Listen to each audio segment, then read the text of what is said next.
حضرت امام اوزاعی رحمۃ اللہ علیہ محدث شام ہیں، ان کا نام آپ نے بار بار سنا بھی ہوگا۔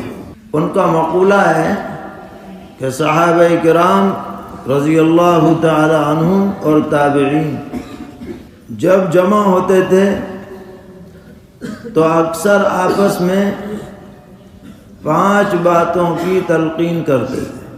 نمبر 1 لزوم الجماعہ، نمبر 2 اتباع السنہ،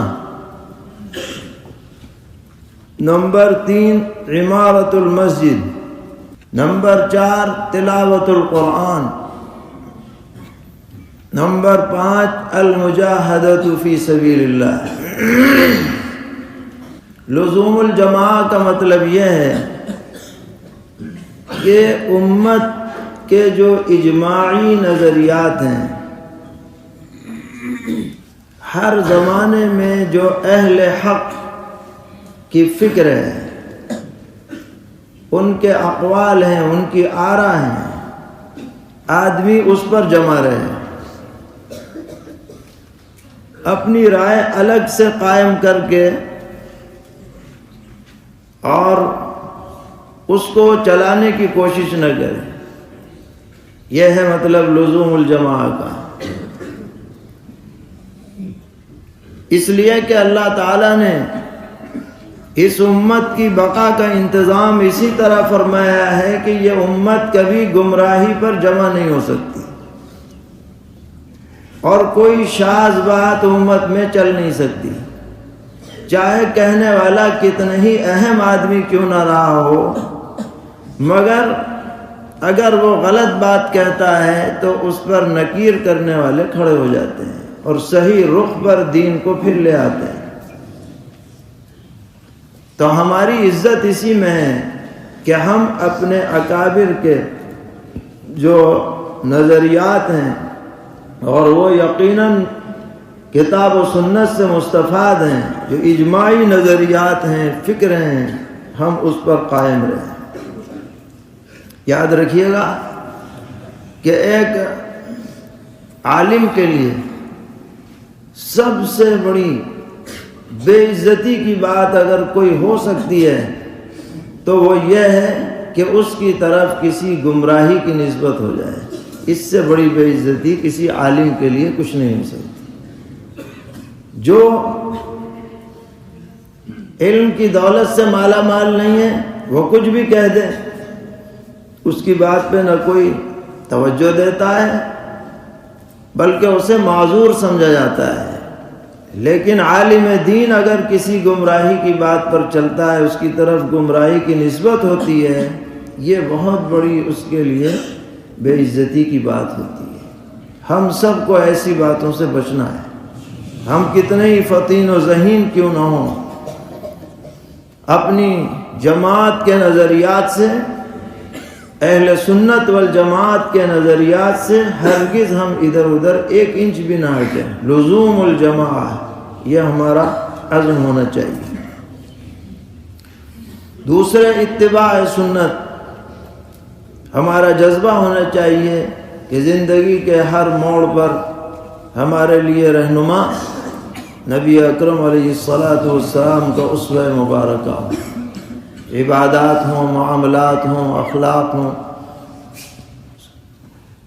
یا اور بھی کوئی شعبہ ہو، اس میں ہم پوری کوشش کریں کہ سنت پر قائم رہیں۔ تیسرے عمارت المسجد،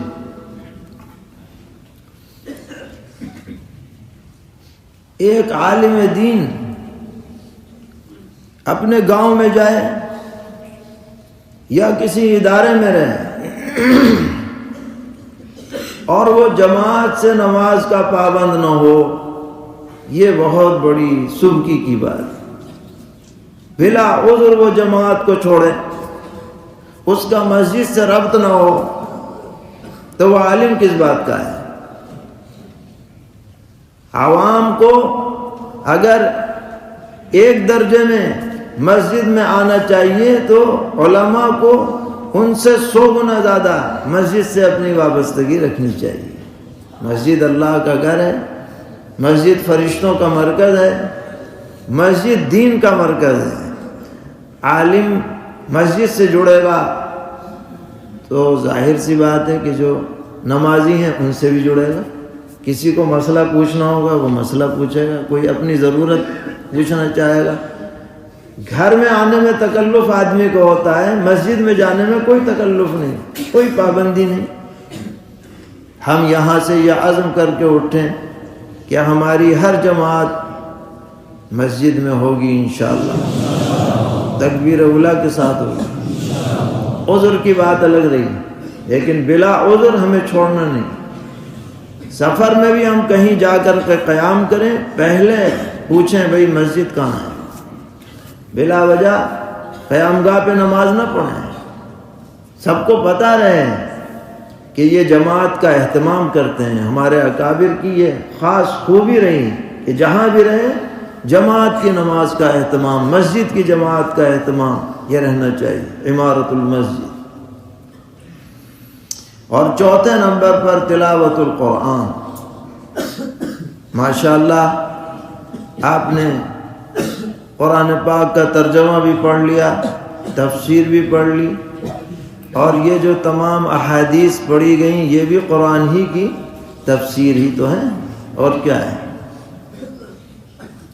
تو اب قرآن پاک کی تلاوت کا بھی ہم اہتمام کریں۔ جو حفاظ کرام ہیں پابندی سے روزانہ پورے سال کچھ حصہ پڑھنے کا معمول بنائیں، چاہے وہ الگ سے تلاوت کی شکل میں ہو یا نماز کے ساتھ اسے جوڑ لیں تو اور بہتر ہے۔